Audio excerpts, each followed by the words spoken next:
오늘 말씀은 열왕기하 9장 14절부터 26절에 있는 말씀입니다. 열왕기하 9장 14절부터 26절에 있는 말씀.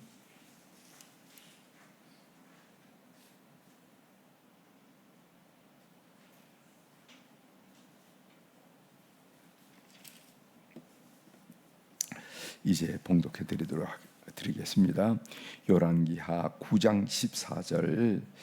이에 님시의 손자 요사밧의 아들 여호가 요람을 배반하였으니 곧 요람이 온 이스라엘과 더불어 아람의 왕 하사엘과 맞서서 길르앗 라못을 지키다가 아람의 왕 하사엘과 더불어 싸울 때 아람 사람에게 부상한 것을 치료하려 하여 이스라엘로 돌아왔던 때라. 예후가 이르되 너희 뜻에 합당하거든 한 사람이라도 이 성에서 도망하여 이스라엘에 알리러 가지 못하게 하라 하니라. 예후가 병거를 타고 이스라엘로 가니 요람 왕이 거기에 누워 있었음이라. 유다의 왕 아시아는 요람을 보러 내려왔더라. 이스라엘 망대에 파수꾼 하나가 서 있더니 예후의 무리가 오는 것을 보고 이르되 내가 한 무리를 보나이다 하니 요람이 이르되 한 사람을 말에 태워 보내어 맞이하여 평안하냐 묻게 하라 하는지라. 한 사람이 말을 타고 가서 만나 이르되 왕의 말씀이 평안하냐 하시더이다 하매 예후가 이르되 평안이 네게 상관이 있느냐 내 뒤로 물러나라 하니라. 파수꾼이 전하여 이르되 사자가 그들에게 갔으나 돌아오지 아니하나이다 하는지라. 다시 한 사람을 말에 태워 보내었더니 그들에게 가서 이르되 왕의 말씀이 평안하냐 하시더이다 하매 예후가 이르되 평안이 네게 상관이 있느냐 내 뒤를 따르라 하더라. 파수꾼이 또 전하여 이르되 그도 그들에게까지 갔으나 돌아오지 아니하고 그 병거 모는 것이 님시의 손자 예후가 모는 것 같이 미치게 모나이다 하니 요람이 이르되 메우라 하매 그의 병거를 메운지라. 이스라엘 왕 요람과 유다 왕 아시아가 각각 그의 병거를 타고 가서 예후를 맞을새 이스라엘 사람 나봇의 토지에서 만나매 요람이 예후를 보고 이르되 예후야 평안하냐 하니 대답하되 내 어머니 이세벨의 음행과 술수가 이렇게 많으니 어찌 평안이 있으라 하더라. 요람이 곧 손을 돌이켜 도망하며 아하시아에게 이르되 아하시아여 반역이로다 하니 예후가 힘을 다하여 활을 당겨 요람의 두 팔 사이에를 쏘니 화살이 그의 염통을 꿰뚫고 나오매 그가 병거 가운데 엎드러진지라. 예후가 그의 장관 빗가락에 이르되 그 시체를 가져다가 이스라엘 사람 나봇의 밭에 던지라. 내가 기억하려니와 이전에 너와 내가 함께 타고 그의 아버지 아합을 쫓았을 때에 여호와께서 이같이 그의 일을 예언하셨느니라. 여호와께서 말씀하시기를 내가 어제 나봇의 피와 그의 아들들의 피를 분명히 보았노라. 여호와께서 또 말씀하시기를 이 토지에서 내가 갚으리라 하셨으니 그런즉 여호와의 말씀대로 그의 시체를 가져다가 이 밭에 던질지니라 하는지라. 아멘. 26절까지 읽었습니다.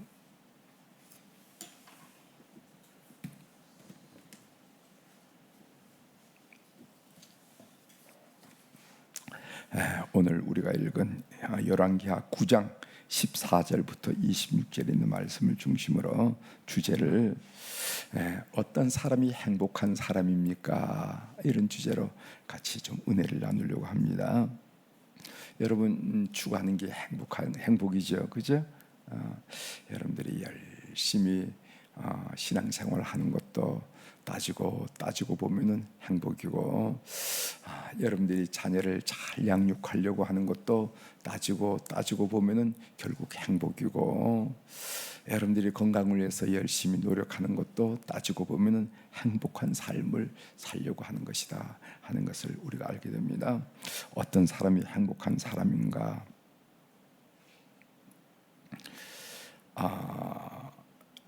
그 바닥짐이라 하는 말이 있어요. 바닥짐, 벨러스트라, 영어로 그렇죠. 벨러스트라 하는데 이 바닥짐은 배의 중심을 잡기 위해서 바닥에 무거운 물건을 넣는 거, 이것을 보고 바닥짐이라 하는 겁니다.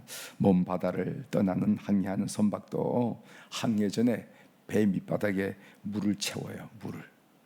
물을 채우면은 연료도 많이 들어갈 것이고, 속도도 줄을 것이고, 그럼에도 불구하고 물을 가득 채웁니다. 배 밑바닥에. 왜냐하면 배 무게 중심을 잡기 위해서, 배의 전복을 막기 위해서 바닥짐을 채우는데, 이것을 영어로 벨러스트라 이렇게 얘기합니다. 인생도 마찬가지라는 거죠. 여러분이 잘 아는 인도의 전도자 성자 선다싱. 선다싱이 히말라야 산길을 걷다가 동행자를 만나서 같이 걸어가는 도중에 눈 위에 쓰러져 있는 한 노인을 만났다는 거죠. 여러분 아는 말씀이죠. 얘기 많이 들었을 것입니다.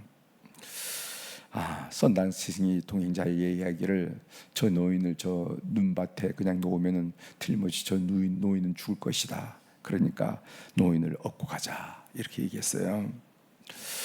그 말에 동행자는 뭐라고 했냐면은, 안타깝지만은 이 사람을 데리고 우리가 시간을 지체하게 되면은 우리도 살기 힘듭니다 라고 동행자는 혼자 가버리고 말았습니다. 선다싱은 그 노인을 업고 얼마쯤 가다가 길에 죽은 사람을 발견했는데, 가까이 가보니까 먼저 떠난 동행자였어요.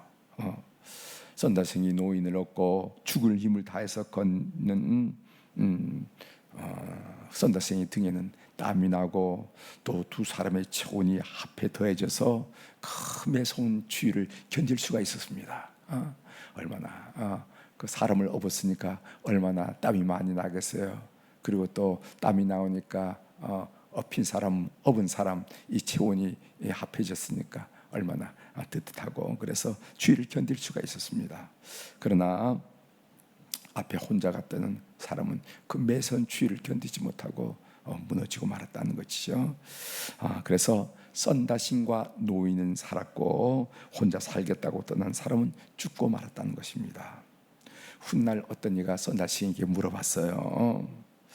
인생에서 가장 위험한 때가 언제입니까? 이렇게 물어봤어요. 그랬더니까 선다싱이 뭐라고 대답했냐면은, 내가 지고 가야 할 짐이 없을 때입니다. 이럴 때 얘기했어요. 우리가 신앙생활을 지도해봐도 기도 좀 하셔야죠. 이렇게 얘기하면, 전 기도 꼬리가 없어요. 다 잘 되는데 뭘 기도합니까? 이렇게 얘기하는 사람이 있습니다.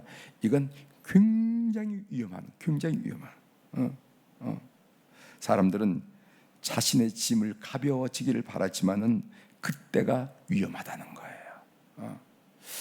제가 목회를 하면서 이제 40년이 이제 넘어가는 겁니까? 81년도부터 사역을 시작했으니까 40년이 좀 넘네요. 제가 쭉 주변을 돌아볼 때, 제가 우리 부목사님들한테 늘 하는 얘기입니다. 그 뭐냐면은, 목사가 젊었을 때 잘 나가면 굉장히 위험하다, 이런 얘기를 해요. 목사가 젊었을 때 잘 나간 사람 있잖아요. 그러면 위험하다는 거예요. 왜냐하면은 자만이 들어오고, 자기의 자만이 들어오고, 자만은 나중에 교만하게 되고, 이래서 위험하게 돼요. 가장 좋을 때가 언젠가 하면은, 아무리 안 돼도 안 될 때, 아무리 애써도 안 될 때. 그래서 늘 하나님을 의지하고, 하나님 좀 도와주세요. 저는 능력이 부족합니다. 저는 지혜가 부족합니다. 저는 목회를 잘하지 못하는 거 하나님 아시잖아요 하면서 늘 하나님께 매어달리고, 이럴 때가 가장 좋을 때예요. 제가 지나놓고 보니까 그때. 그러나 뭐를 했는데 뭘 잘 되고 뭐 이렇게 하면요, 나도 모르게 남도 모르게 자만심이 나와. 그래서 어떻게 되면 사고가 자만심으로 차게 되고, 언어가 자만심에서 차게 되고, 행동이 자만심이 돼. 그래서 사람들에게 얘기하는 게 이미 언어가 자만심이거든요. 그럼 무너지는 것을 제가 주변에서 많이 봐요. 많이 봅니다. 참 좋은 사람인데, 참 재능 있는 사람인데, 너무 젊어서 잘 됐기 때문에 무너진 사람을 참 주변에 많이 본다는 겁니다. 여러분, 이런 관점에서 한번 이 교계에 회자되는 이런 얘기들 한번 이렇게 관점을 보면, 목사님 말씀이 맞구나 하는 것을 여러분 동의하실 줄 믿습니다. 목사만 그렇습니까? 여러분들 마찬가지예요. 하나님, 이 집만 없으면 살판 나겠는데, 이 집만 없으면 웃으면서 살겠는데 라고 하는 그 바닥짐 밸러스트, 이것이 여러분들을 오늘 견고하게 세워져 나가는 끊임없이 하나님을 찾게 하는 그게 계기가 된다는 것을 꼭 아시길 바랍니다.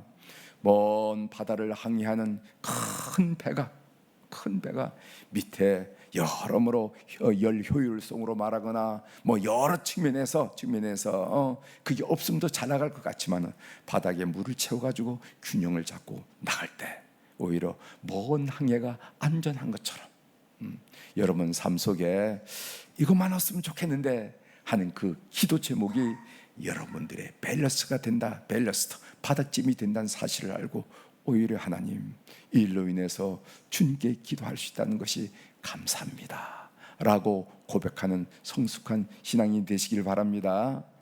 그 어떤 사람들에게는요 건강이 될 수 건강, 그 어떤 사람이 자녀가 될 수가 있어. 자녀, 저놈만 없었으면 하면서 어떤 사람에게는 또 뭐 여러 가지 되겠죠. 남편이 될 수도 있어요. 남편, 저 인간만 없었으면 이렇게 하는 남편이 될 수도 있어요. 사업도 될 수가 있어. 그래. 그럴 때 여러분 그 제목을 가지고 늘 하나님께 가까이 갈 때 그 밸런스트, 바닥집이 있을 때 하다는 말이죠. 하는 말씀을 제가 여러분들에게 먼저 소개해드리고 오늘 본문으로 돌아옵니다. 이 본문은 예후의 반역 과정에 대한 내용을 오늘 기술한 내용이 본문입니다. 그 내용을 살펴보면요, 이스라엘 왕 요람은 유다 왕 아하시아와 연합해서 길랏 라못이라는 것은 지금으로 말하면 요르단강 동편, 아마 그 골란 고운 지역이 아니겠나 해서 그 길랏 라못에서 아람 왕 하사엘과 전투를 벌리다가 부상을 입어서 이스라엘 그 무기토가 있는 그 평지를 이스라엘 평지라고 그러거든요. 이스라엘이 아닙니다. 이스라엘 평지라는데 그 이스라엘로 돌아와서 그 이스라엘의 그 남쪽에 사마리아가 있죠. 그 사마리아까지도 못 가고 이스라엘 돌아와 가지고 치료를 받는 중이었습니다. 누가 치료를 받냐면은 이스라엘 왕 요람이었어요. 그 사이에 무슨 일이 일어났냐면 어제 말씀드린 일이 일어났습니다. 예후는 엘리사 선지자가 보낸 청년을 통해서 기름 부음을 받고 왕으로 선포됐죠. 그래서 그 주변에 있는 장군들이 다 당신이 왕입니다 하면 섬돌이랑 층계를 말했죠. 그 층계에 그 장군들의 옷을 벗어놓고 안 지키면서 나팔을 불면서 왕으로 선포했던 이 일이 그 사이에 일어났다는 것을 우리 지난 시간에 배웠습니다. 예후는 그 주변 사람들에게 말하기를 자신이 왕이 되는 일이 합당하다고 여기시면은, 판단하면은 이스라엘에 가서 이 사실을 알리지 말라라고 말합니다. 일종의 보안 통제죠. 보안 철저 하는 거지 알죠? 보안 철저해라 하는 것처럼 주변 사람들에게 내가 왕이 되는 것이 합당하다고 판단되면은 뭐 가서 알리거나 이 소식이 새어나가지 않도록 보안을 통제하는 것을 보게 됩니다. 그 내용이 15절에 나와 있죠. 제가 읽어드리겠습니다. 열왕기하 9장 15절, 아람의 왕 하사엘과 더불어 싸울 때 아람 사람에게 부상한 것을 치료하려 하여 이스라엘로 돌아왔던 때라. 예후가 이르되 너희 뜻에 합당하거든. 이 무슨 뜻인가 하면은 내가 왕이 되는 걸 말하죠. 너희 뜻에 합당하거든 한 사람이라도 이 성에서 도망하여 이스라엘에 알리러 가지 못하게 하라 하니라 하고 보안을 통제했습니다. 이제 예후가 요람 왕을 만나러 병거를 타고 이스라엘로 향하죠. 그 거리가 약 70km 정도 된다 그래요. 70km면 얼마입니까? 한 180리 정도 되는 거겠죠. 70km 정도 됩니다. 17절에 나옵니다. 이스라엘 망대 파수꾼 하나가 서 있더니 예후의 무리가 오는 것을 보고 이르되 내가 한 무리를 보나이다 하니 요람이 왕이 이르되 한 사람을 말에서 태워 보내어 맞이하여 평안하나 묻게 하라 하는지라. 이스라엘의 그 이제 파수꾼이 보니까 저 한 무리가 병거를 타고 오거든요. 그러니까 아래에 있는 왕에게, 성 안에 있는 왕에게 한 무리가 옵니다. 그랬더니까 병중에 있던 요람 왕이 뭐라고 말하냐면은 평안하냐 물어보라 하죠. 그 평안하나 하는 그 질문의 의미는 뭐냐면은 아마 두 가지 정도로 예측할 수 있을 것입니다. 하나는 전쟁의 상황은 괜찮은가? 전쟁을 끝마치지 못하고 해군을 했으니까 전쟁 상황은 괜찮은가, 뭐 이런 질문이 될 수도 있고, 하나는 무슨 일이냐, 왜 거기 있지 않고 왜 이렇게 오느냐, 무슨 일이냐 하는 의미로 이렇게 질문했으리라 생각합니다. 두 차례나 예후를 만나러 갔던 사신이 돌아오지 않고 오히려 예후의 편이 되어서 예후를 따른다고 성경이 말하고 있습니다. 이렇게 사신들이 무슨 일이냐라고 물으러 갔던 이 사신들이 요람 왕을 떠나서 예후에게 간 것은 요람이 백성으로부터 이미 신뢰를 잃어버리고 백성들은 이미 판세가 예후에게 준 것을 이미 알았다는 것이죠. 그렇죠? 그래서 그들은 오히려 요람 왕에게 돌아온 것보다도 예후의 병거의 뒤를 따르게 되었다 한 얘기입니다. 요람 왕은 상황이 심상치 않음을 인지하고 직접 자신이 병거를 준비해서 예후를 만나러 갑니다. 그 말씀이 21절에 나오죠. 21절을 읽어드립니다.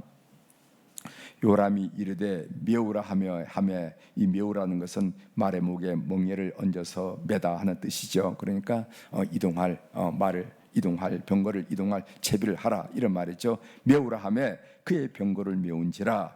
이스라엘 왕 요람과 유다 왕 아하시야가 각각 그의 병거를 타고 가서 예후를 맞을새 이스라엘 사람 나봇의 토지에서 만나매 이랬어요. 어디서 조하게 됐냐면 나봇의 토지에서 만나게 됐다. 여러분, 이 나봇 토지 선뜻 생각나죠? 아우 왕이 나봇의 포도밭을 어떻게 강탈했는지, 이세벨과 더불어 어떻게 강탈했는지 여러분 잘 아실 줄 믿습니다. 그 이야기가 열왕기상 21장에 나온다는 거 여러분 아실 줄 믿습니다. 이 요람이 예후를 만나자 평안하나라고 물은데 이 요람의 질문에 대해서 예후가 이렇게 대답합니다. 그 예후가 대답한 내용이 22절이에요.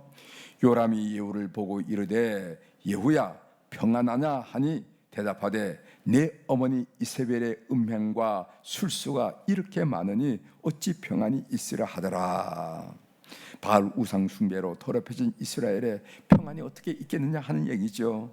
이렇게 밝히자 놀란 요람 왕이 도망을 갔지만 예후가 쏜 화살에 맞아서 결국 이렇게 심장에 맞아서 죽게 되었다 하는 이야기가 오늘 이야기 전체가 되겠습니다. 오늘 이 본문을 묵상하면서 저 같은 질문이 있어요. 제 마음속에 생긴 질문이 있는데 그 질문은 뭐냐면 왜 이렇게 요람의 최후 예후의 반역을 상세하게 서술했을까 하는 점입니다.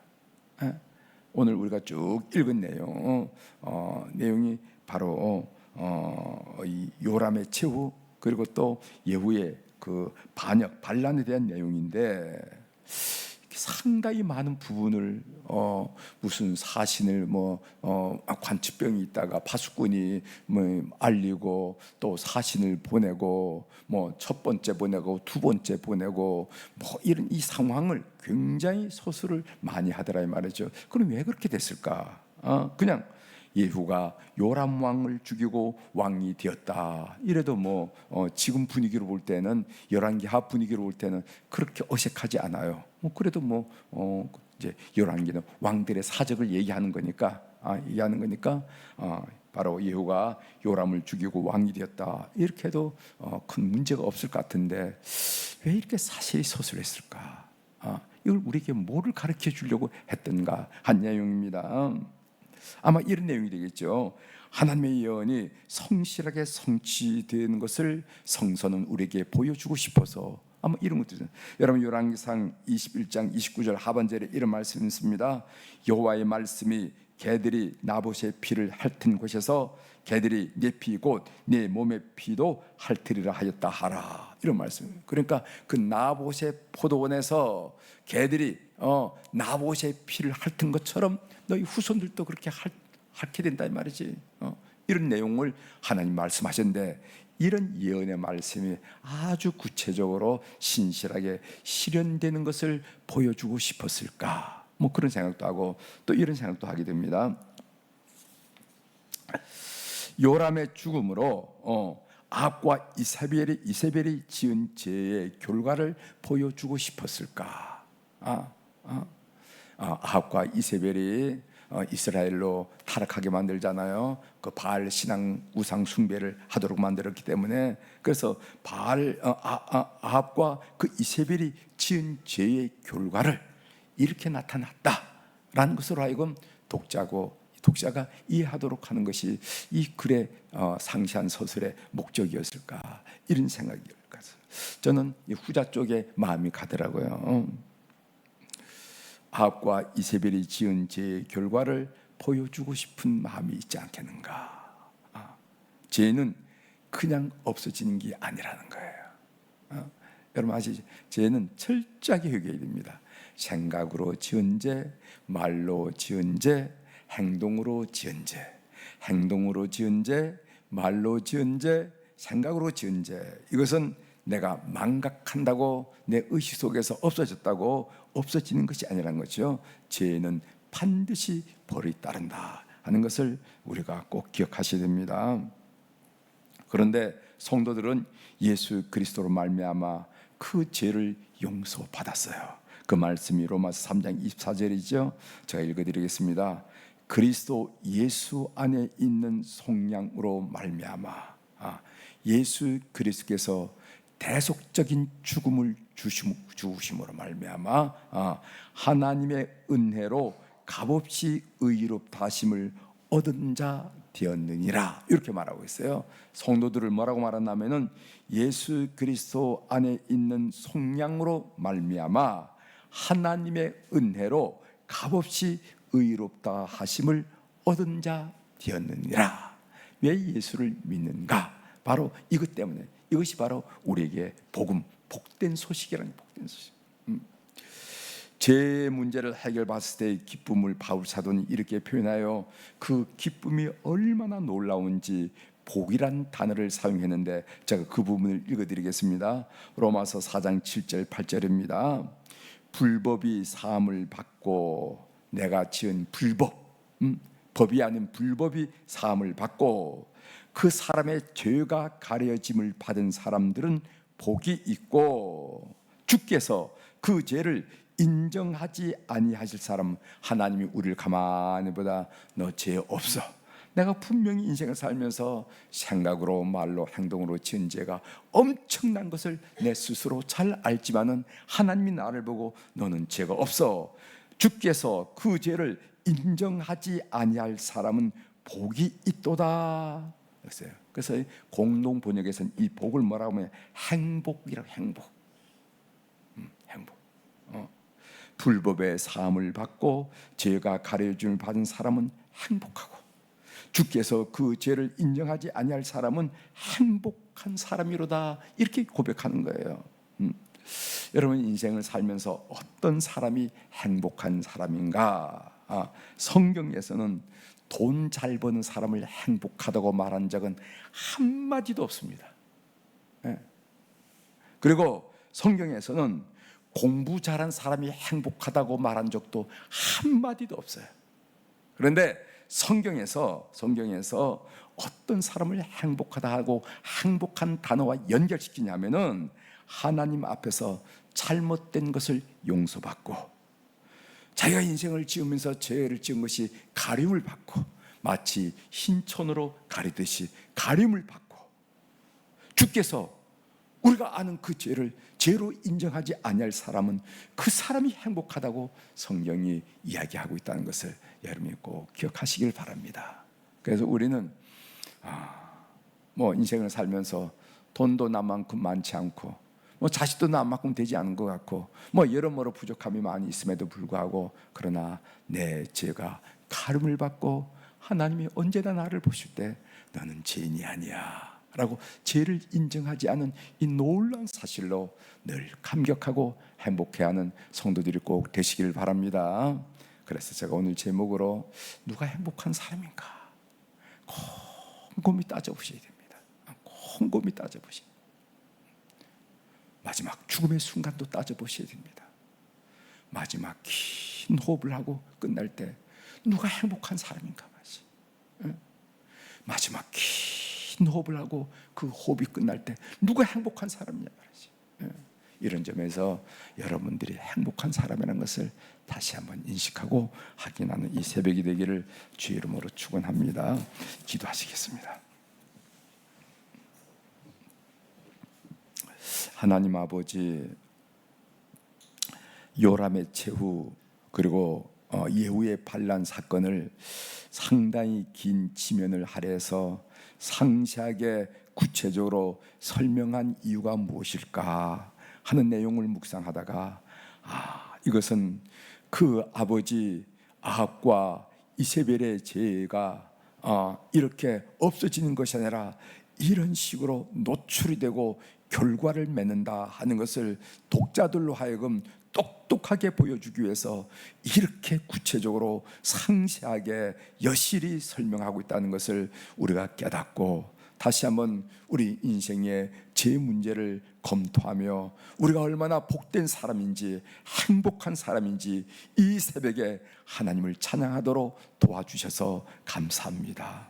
성경은 창세기부터 요한계시록까지 돈 잘 버는 사람이 행복하단 말은 한마디도 없었고, 그리고 공부 잘한 사람이 행복한 사람이다 하고 한마디도 없고, 출세한 사람이 행복한 사람이라고 연결된 것도 한마디도 없고, 행복이란 단어가 연결된 것은 하나님 앞에서 죄를 인정받지 않을 사람, 죄 지은 것이 분명히 있음에도 불구하고 그 죄가 없다고 고백받을 수 있는 사람이 진정으로 행복한 사람이라는 것을 오늘 말씀을 통해서 다시 한번 확인하고 나눌 수 있도록 도와주시오니 감사합니다.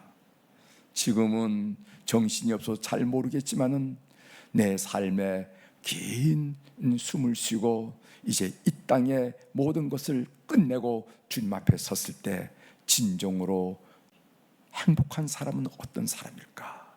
그 또한 우리가 생각할 수 있도록 도와주셔서 감사합니다. 우리 모든 교우들 하루를 시작하면서 하나님, 저는 행복자로다, 나는 행복한 사람입니다, 나는 행복한 사람입니다 고백하면서 걸음을 옮기는 은혜와 믿음과 선포가 있게 도와주시옵소서. 오늘 또 우리 사랑하는 교우들이 주님 앞에 1,000번째 헌금을 올려드렸습니다. 눈 밝으신 우리 하나님 아버지, 귀가 밝으셔서 우리의 한숨조차도 다 아시는 하나님 아버지, 이 헌금 이름들, 그 사연이 있는 물질들 다 살펴보셔서 연락하시고 축복하여 주시옵소서.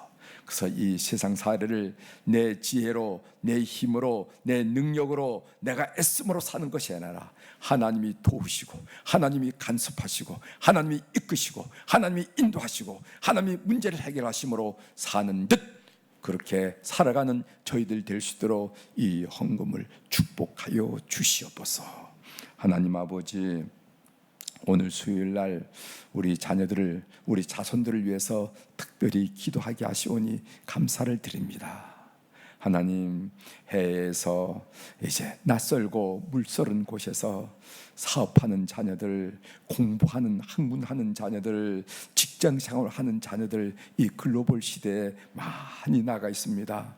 하나님, 우리가 그들을 스라이 놓지는 않았지만은 늘 하나님께 간구할 때마다 시간과 공간을 초월하신 우리 하나님의 역사와 사랑과 은혜가 우리 모든 자손들 가운데 함께하여 주셔서 그들이 삶을 영위하면서 누군가가 나를 위해서 기도하는 것이 분명해 라고 하나님을 인정하고 하나님을 찬양할 수 있도록 저들을 축복하여 주시옵소서.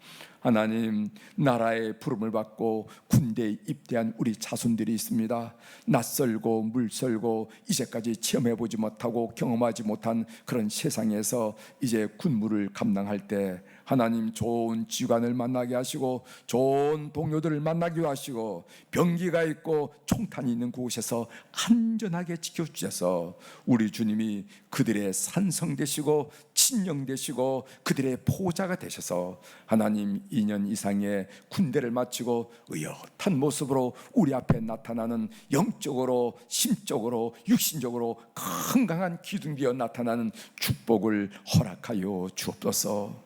2년이란 세월이 허송세월, 허비된 세월이 아니라 오히려 그들 인격에 다듬어지고 훈련받는 기간이 되게 도와주시고, 그들의 인연이 다윗의 광야 생활이 되게 하시고 모세의 광야 생활이 되어서 하나님이 쓰시기에 합당한 그릇으로 훈련받는 축복된 기간이 되도록 도와주옵소서. 하나님, 이제 한 학기를 마쳤습니다. 이제 여름철 지나서 가을 학기를 맞으면 금방 수능 시험이 다가오는데, 이 수능에 도전하는 우리의 자손들이 있음을 주께서 기억하여 주옵소서. 열심히 노력하는 자손들을 옆에서 몰라치면은 뭔가를 돕고 싶은데 우리가 도울 일이 아무것도 없음을 알게 됩니다. 하나님, 그들로 하여금 집중력을 허락하시고 의지력을 허락하여 주시고, 아버지 분명한 목표를 설정하게 도와주시고 건강 허락하여 주시고 끝까지 인내할 수 있는 끈기를 허락하여 주셔서 그들이 원한 바를 참으로 대학의 문을 활짝 열어주시는 축복을 허락하여 주시옵소서. 우리는 그들의 영혼과 그들의 심령과 그들의 육체와 그들의 목표를 위해서 기도하고 있사오니 이 기도가 주 앞에 상달될 수 있도록 은혜를 베풀어 주옵소서. 하나님, 직장 생활하는 자손들이 있습니다. 그리고 또 사업하는 자손들이 있습니다. 바깥 상황이 쉽지 않은데 하나님, 그들을 지켜주심으로 말미암아 경기가 좋거니 나쁘거니 상관하지 없이 그들을 견고히 지켜주시는 우리 하나님의 은혜를 경험하도록 도와주옵소서. 좋은 사람들 많이 만나게 도와주시고 좋은 아이템들 많이 생각나게 하시고 하나님 주신 탁월한 지혜와 열정과 뜨거움으로 말미암아 그들의 삶을 일구는 하나님의 사람들이 다 될 수 있도록 은혜를 베풀어 주옵소서. 하나님, 그래서 우리가 하나님을 믿듯이 믿음이 기대되어서 그 믿음이 우리 자식들에게 또 손자 손녀들에게 끊임없이 이어져 가지고 예수 승리, 하나님의 축복, 하나님의 만목의 끄는 되심을 오늘 또 내일 또 고백하는 성도들의 가정이 다 되도록 역사하여 주시옵소서. 감사드리며 예수님의 이름으로 기도 올려옵나이다. 아멘. 하늘에 계신 우리 아버지여, 이름이 거룩히 여김을 받으시오며 나라가 임하시오며 뜻이 하늘에서 이루어진 것 같이 땅에서도 이루어지이다. 오늘 우리에게 일용할 양식을 주시옵고 우리가 우리에게 죄 지은 자를 사하여 준 것 같이 우리 죄를 사하여 주시옵고 우리를 시험에 들게 하지 마시고 다만 악에서 구하시옵소서. 나라와 권세와 영광이 아버지께 영원히 있사옵나이다. 아멘.